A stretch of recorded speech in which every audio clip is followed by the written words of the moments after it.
Hi everyone, this is Brooke Skidmore with Awake and Arise, and today is Monday, June 8th. And today I wanted to talk a little bit about the power of self-fulfilling prophecies. And if you're wondering what is a self-fulfilling prophecy, let me give you an example. If you're a parent, you might have had experiences like this one. I have an adorable 6-year-old nephew, and even though he's adorable, he can often procrastinate and be really slow and distracted when it's time to clean up or do any of his chores. And so one thing I've noticed with him is that when I take his little face in my hands, I put my face close to his and look him in his eyeballs, and I tell him, Santiago, you are the best helper. You pick up your toys so fast. I don't even have to ask you more than once. You just do it right away. And when I turn my back and look back around, everything is so clean and beautiful. You are just the best helper, the hardest worker. Thank you. And you better believe that after I tell him that, he is running, putting his toys away and making sure that I know what he's been doing, and I can see, and he's reminding me and showing me, Brooke, I put all my toys away. And it's so interesting that it actually happens, that when I tell him what a good boy he is, he acts in a way that makes that true.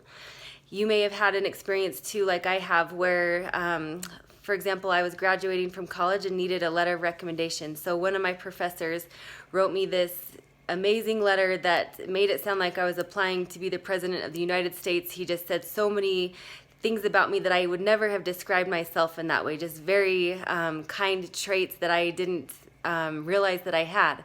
And again, you better believe after I read that letter, I was determined to act in a way that showed Dr. Pallone that I was the type of student, the type of future employee that he thought I was. And so there's a lot of power in the way that we describe others, that we work with or work for, as well as ourselves, the way we describe ourselves. So you might consider this if you're a coach, if you're a teacher, if you're a parent, if you're a boss, if you're a team captain.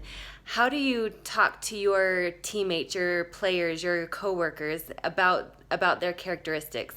Now, this isn't to say that we should lie and say, oh, you are always on time to meetings, if that's not true. But we should highlight the good that we see in people, and maybe even things that they don't see in themselves, and watch as those things start to become kind of their goals and who they also think that they are. And also, we're not trying to brainwash people. We're not trying to make them who we think they should be. But if you are overseeing someone or supervising someone and you know that they have some sort of potential, it might be helpful to kind of highlight their positive traits and watch as they try to fulfill that and act in a way to make that come true.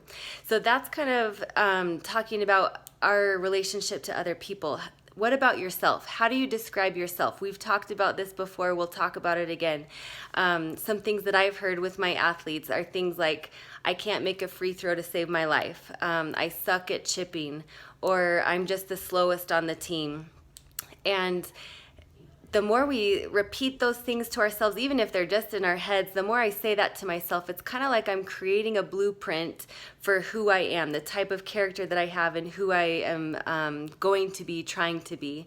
So you might take a closer look at the way that you're describing yourself, and is that the type of athlete or parent or spouse or coworker that you are trying to be or that you want to be? Oftentimes or our performance, that's what I'm trying to say. Oftentimes our performance is kind of a reflection of our self-image or how we see ourselves. And that is our responsibility. It's no one else's job but mine to kind of create my own self-image. So if you want to get better at chipping, maybe you don't describe yourself as I suck at chipping. Maybe you describe yourself as I work hard at chipping. I spend extra time chipping. And maybe you describe yourself in ways that are who you want to be, if you're not quite there yet.